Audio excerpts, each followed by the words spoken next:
This is a good list that I've put together, inspired by a couple of others and my own contribution, and I'd like to share this list with you. First, learning the power of purpose.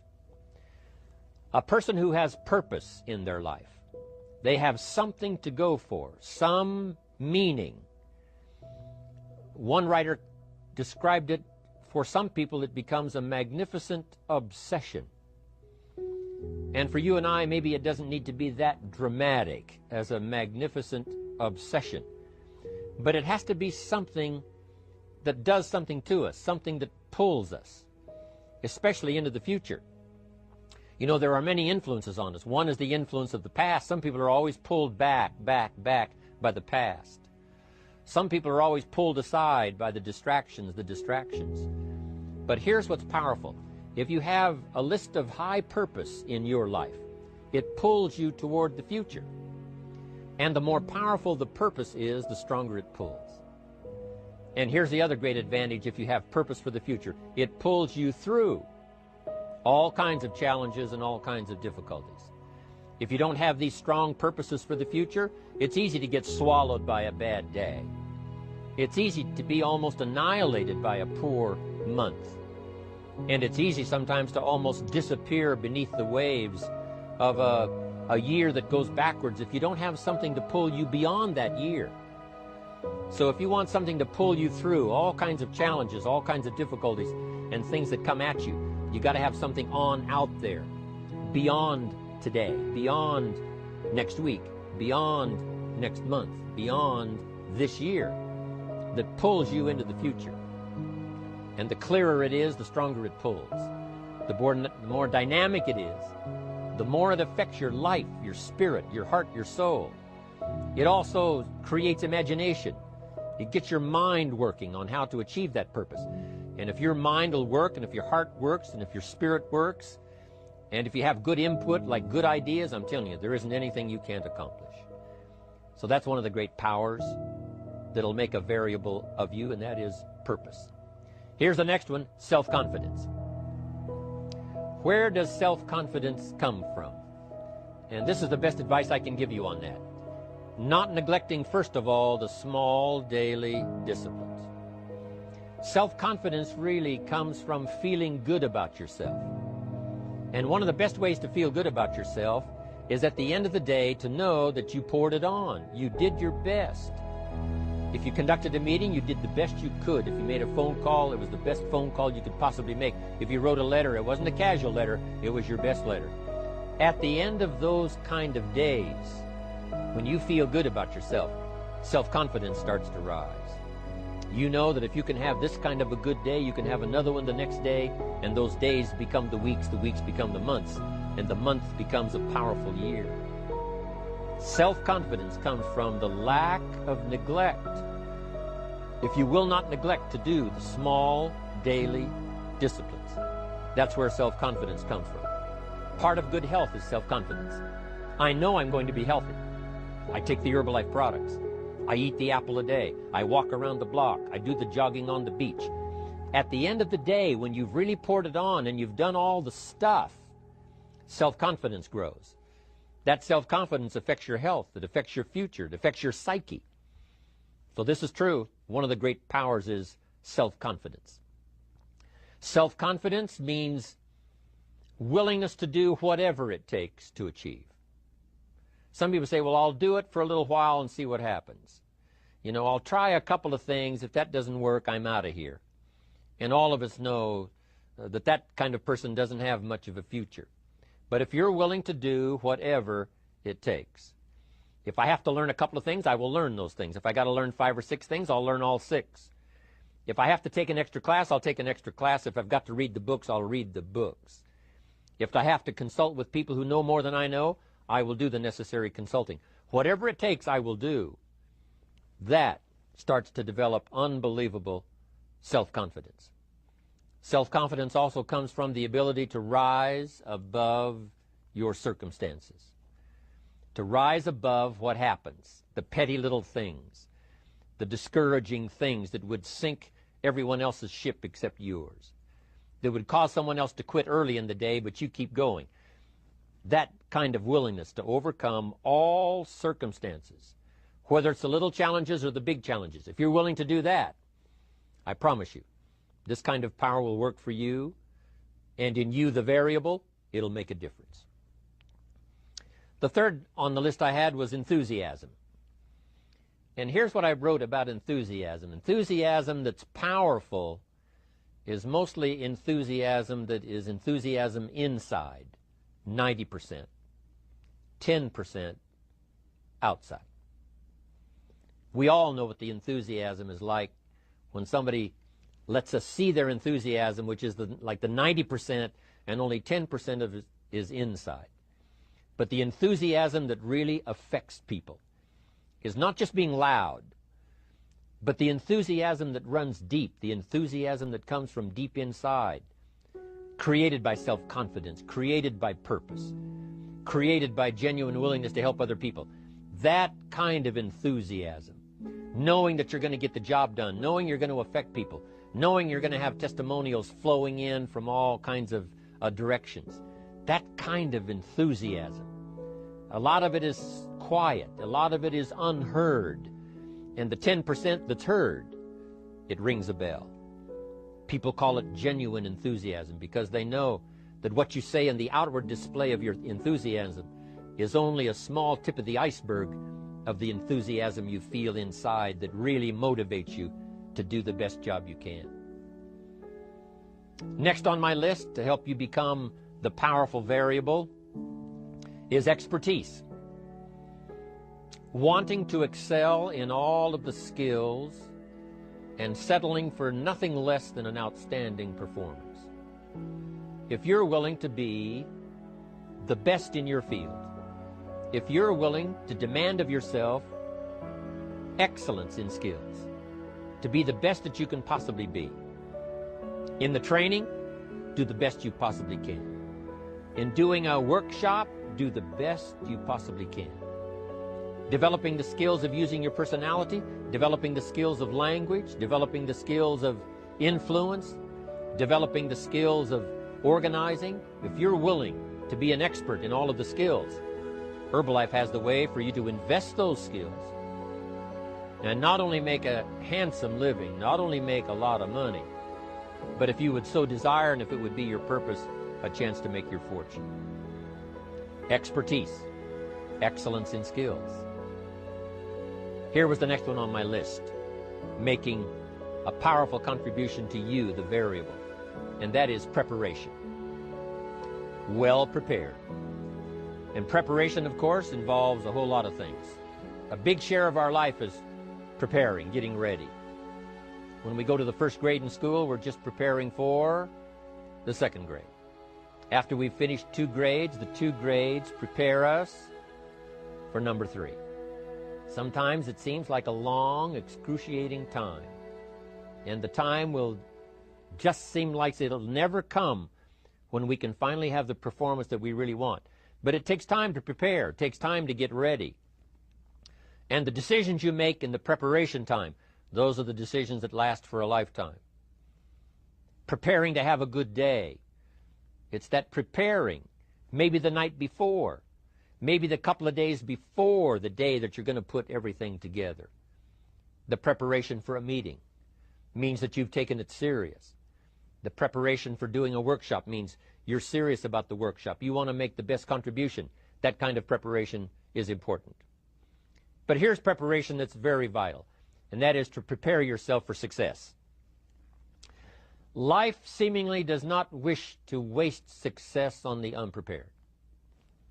Life says, why waste a fortune on this person? They're not prepared to do the right things with it. They're not prepared to use it wisely. If a fortune was bestowed upon this unprepared person, it would probably be wasted. The people that could have been touched won't be touched. What could have been done won't be done because this fortune will have been wasted on the unprepared person.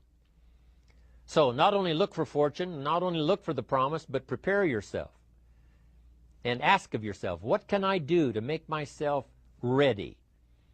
Because remember, life was designed not to give us what we want, not to give us what we need, but life was designed to give us what we deserve. Every value in life must be paid for, and those that pay are the ones that get it. It says those that give receive. Someone says, I wish to receive, I wish to receive. You don't have to concentrate on receiving. Just become a good giver. It says those that search will find. Someone says, well, I need to find some good ideas to help change my life for the future. Then to find good ideas, that doesn't come because you need them. It comes because you search for them. If you want good ideas, you got to go after them. You got to go to the class, you got to go to the workshop, you got to go to the training, go to the book, right? You got to go to the journal, right? Go where good ideas are being taught. Go searching, go looking, because good ideas are not going to be wasted on those that are not seeking, searching, well prepared. So, prepare yourself to be ready for fortune when it comes, to be ready for challenge when it comes, to be ready for opportunity when it comes. Opportunity comes along and passes by the person that is not well prepared. I want to prepare myself this year for next year. Yes, I wish to be effective this year, but I'm also thinking of ways, how could I be better? How could my ideas be more powerful? How could they be sharper, more clear? How could I reach some people next year that I perhaps can't reach this year? I haven't reached deep enough into my own soul to affect some people. Some people just pass by and say, hey, what a good speech. But how could I make it stronger than that, deeper than that, more powerful than that? I cannot be as powerful as I could be next year. You know, you can't go to the 10th grade in the 5th grade. You just got to go through the grades. But the more you are prepared, when the 10th grade finally comes, now you can cash in and get 2 times, 3 times, 5 times more value from it by being prepared. I want to do my best this year for Herbalife, but I also want to get ready for next year, 1999. And then when the year 2000 comes, at the turn of the century, I want to be well equipped by language, by instinct, by temperament, by personality, by influence, to really be valuable the year 2000, 2001, 2, 3, 4, 5. That's my goal. I'm sure it's your goal. Now here's the next one. There's great power in self-reliance. Self-reliance means you simply look mostly to yourself. It would be nice if someone just gave you this, gave you this, gave you this. It would be nice if everyone did their job exactly as they're supposed to do it. But here's what you've got to do. Primarily rely on yourself. Primarily say, I'm the person responsible. And I will learn the necessary skills so that I can help people learn their skills. If I need lots of people to do certain things to build my organization, that is what I must have. But I've got to be the final backstop. I've got to be the final one that people can rely on. So that if this is missed and this is missed, I can catch up. I can fill the gap. I can do the job. We have to do it when we conduct meetings. We have to do it when we conduct training. We have to do it when we're in a class of just a few. What someone might have missed, we're there to fill in. Self-reliance. Primarily, we're learning to count on yourself. So that you can do this. Never complain and never explain. Here's the next key power, and that's image. There's many parts to image. The image that others see you as. The image you have with other people. And it's very important how other people see you. If they don't see you as a leader, chances are they won't pay attention. If they don't see you as being in control, chances are they won't have the trust. If they don't see you as knowing where you're going, what you want to accomplish, they probably won't follow. But if people can see you, if you have the image of someone that's in charge, in control of your life, your future, your destiny, in control of the situation, if they see that, that kind of image is powerful. It helps to win the day. It attracts other people. People want to be around people that are in control, that are powerful, but they know how to use their power, influential, but they know how to use their influence. That kind of image is important. But here's a very important image, and that is your image of yourself. self. The way you dress, the way you talk, the way you think, your capacity for learning, all of that is an important image that you have of yourself. The image that you have that if it needs to be learned, you could learn it. If there's a book that needs to be mastered, you could master it. If there's a skill that needs to be learned, why couldn't you get busy now and learn that skill? That kind of self-image, that I am continually trying my best to be the best I can. Because one of the most important places you have to look is into the future, yes. You got to look into the past, yes. You've got to look around, yes. But one of the most important places you have to look is in the mirror. You know, how I appear to other people, that's important. But how I appear to myself is the ultimate importance. That kind of image, to where you'll develop the self-confidence, you'll develop the self-reliance. Now here's another one in my rather short list. The next word is character. Becoming a person of high values, a person of principles, a person of honesty, a person that earns respect. That kind of character. It took character when Mark started to put the marketing system together. How can we have a system that will build in the integrity, that people will know that if this happens, then this will happen. And if this goes wrong, here's the way to fix it. Unless you have the principles and the character and the integrity to put together a viable plan for a wide variety of people, then the system is not going to last very long. And I've been around long enough, and I'm sure you have been around long enough to see a lot of systems that got started, but they failed. And the reason is because they were not constructed with integrity. They were not constructed with character. They were not constructed with doing the right thing. They might have been constructed to take advantage. You know, cash it out as quickly as possible and leave. Mark was involved when others took advantage of him all those years ago before Herbalife. When someone took advantage and didn't have the character, didn't have the principles, and didn't have the character to stay, the character to see it through, the character to do the right thing. So this is important, to develop the character within yourself, that people see you as honest, as fair, willing to do the right thing, willing to be helpful, but always willing to walk the center line, not to pass the line. When we come to an opportunity like Herbalife, especially multi-level network marketing, it is so dynamic, it is so powerful, and it is so possible in fortune making that sometimes people want to speed up the process by cutting the corners, by neglecting to do the right things, you know, to cheat a little here, you know, cross the line just a little bit, because then, you know, it'll grow faster and you can cash in quicker. Not necessary here. Doing Herbalife right will build your fortune longer and stronger than trying to cut the corners and not doing it right.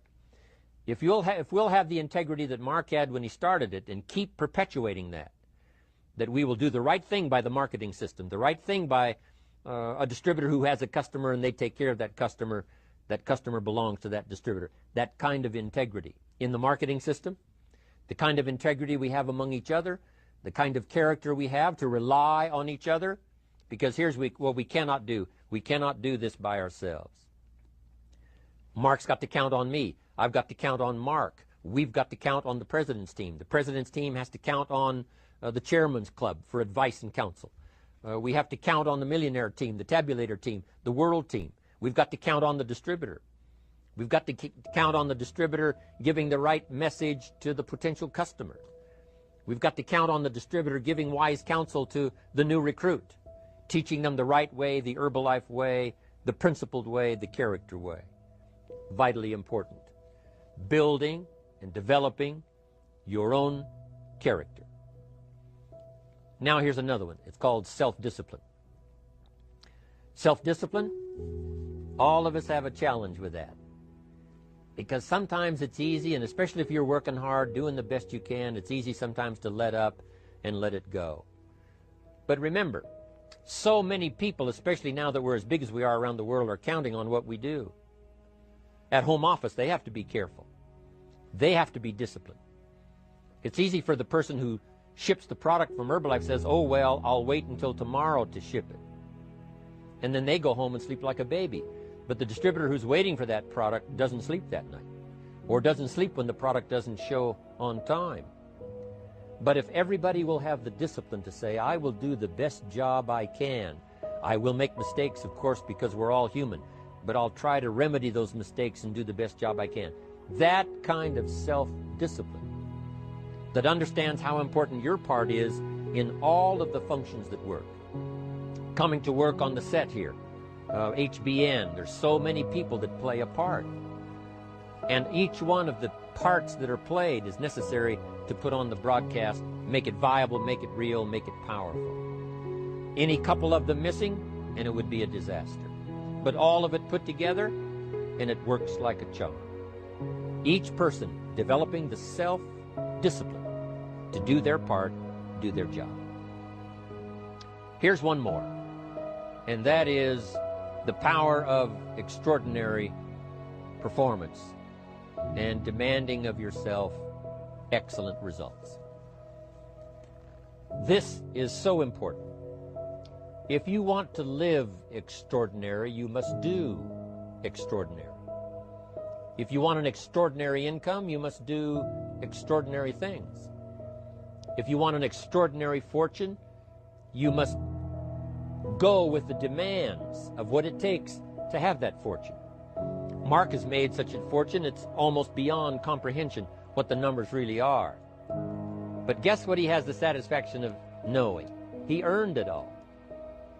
If he'd have been lax in the performance, Herbalife would not be here these 18 years later. Herbalife would have been a footnote in multi-level history. But because he performed year after year, the 3rd year and the 5th year, and the 7th year and the 10th year, and the 12th year and the 15th year, and now performing well in the 18th year, I'm telling you, that's what makes it such a viable fortune for Mark personally, of course, because he did the job. If we would ask of ourselves that kind of performance, and you've got to ask it of yourself. You know, I can't ask it of you. I would try to inspire you. I would try my best to share with you what it might taste like, what it's like to finally make your fortune. It happened for me. But here's what you must do. You must demand it of yourself.